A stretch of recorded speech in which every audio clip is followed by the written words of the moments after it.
In saying that in my book I say that there's no reason at all to believe that the so-called Jesus of Nazareth ever existed, but here's what I say about Socrates. The original collision between our reasoning faculties and any form of organized faith, this is my book, though it must have occurred before in the minds of many, is probably exemplified in the trial of Socrates in 399 BC. It does not matter at all to me that we have no absolute certainty that Socrates even existed. The records of his life and his words are second-hand, almost but not quite as much as are the books of the Jewish and Christian Bible and the hadiths of Islam. Philosophy, however, has no need of such demonstrations because it does not deal in revealed wisdom.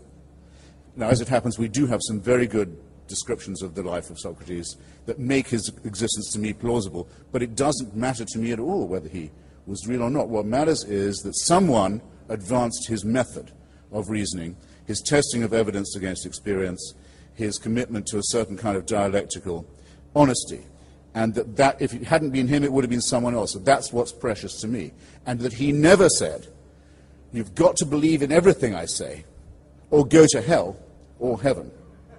Because, and here's why you've got to agree with me, because my mother never went to bed with anybody. And that proves the truth of what I say. Or by the way, I must have looked very dead when they took me down from the cross, but I didn't die. And that proves my point. I'm willing to grant it all. I'm willing to grant the Immaculate Conception first, then the virgin birth, then the resurrection, and the Annunciation and the Assumption. I'm willing to grant all of it. It doesn't prove the truth of the proposition that you should take no thought for the morrow. The central doctrine of Jesus of Nazareth, take no thought for the morrow. No investment, no thrift, no care for your children, that you should abandon your family, not worry about construction, about investment, about anything. Just follow me. A ridiculous and immoral proposition that, as C.S. Lewis so cleverly, and I must say for him, very honestly puts it, means that the man must either have been a maniac, a sick man, an evil man, or he must have believed that the world was coming immediately to an end, and that he was commanded to announce this fact to the deluded Bronze Age inhabitants of Palestine. Because if he didn't believe that, and if he didn't believe he was divinely mandated, then his words would not have been inaccurate or false, they would have been wicked. That's what you have to be talking about. Now, there is, on the historicity point, there are only two reasons, I think, to suppose that there may have been the figure of some kind of deluded rabbi present at that time. The first is the fakery of the story. The fakery itself proves something. The prophecy says this man must be born in the house of David, of David's line in David's town. It means he must be born in Bethlehem. Jesus of Nazareth is well known to have been born in Nazareth. In order to get him to Bethlehem, a huge fabrication has to be undertaken. A census is proposed by Caesar Augustus. No such census ever took place. The people of the region were not required to go back to their hometown to be registered. That's never happened. Quirinius was not governor of Syria in that year, as the Gospels say. None of the story of the Nativity is true in any detail, and not one of the Gospels agrees with each other on this fabrication. But the fabrication itself suggests something. If they were simply going to make up the whole thing, and there'd never been any such person, then why not just have him born in Bethlehem right there, and leave out the Nazarene business? So the very falsity of it, the very fanatical attempt to make it come right, suggests that yes, there may have been a charismatic, deluded individual wandering around at that time. But which is most impressive to you? The fantastic fabrications, the unbelievably inane and inarticulate preachments, or the inconsistencies in the story?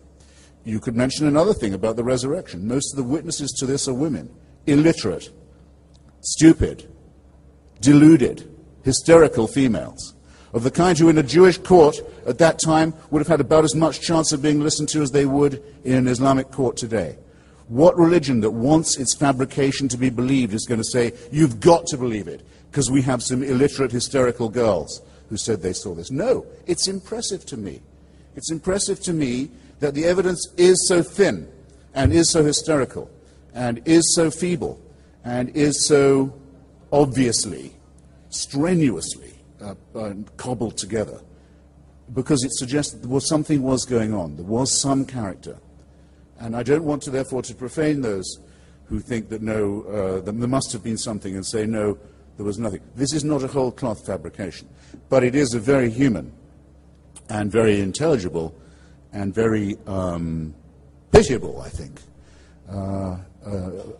practice of fraud that may have worked on stupefied peasants in the Greater Jerusalem area, but should really have no power to influence anyone in this room, whereas the noble methods and words and systems by which Socrates reasoned will continue to illuminate our path for as long as we care about the only real gift we have, which is our independent intelligence. Now, I think that'll do for now, but if you want to ask me, yes, I've run out of time, but if you would care just to look at the chapter I've written about the discovery, the concession now, by every Israeli archaeologist, by the whole school now of Israeli archaeology, that the entire story of the Exodus, the captivity, the wandering, the conquest of Canaan, and the rest of it, is also a complete fabrication.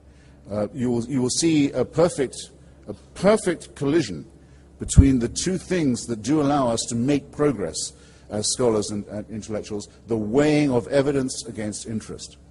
And that the great school of Jewish archaeology, given every motive to find the contrary, giving every motive and every chance in the Sinai and in the region to dig up and find what David Ben-Gurion, at the founding of the state, called the title deeds of Zionism, to come back empty-handed and say, we admit it, this story has no basis of any kind whatever, is I submit to you, something far more noble, far more worthwhile, far more honest, far more courageous, far more moral, and far more Socratic than any of the nonsense that Dinesh just tried to pass off on you. Thanks.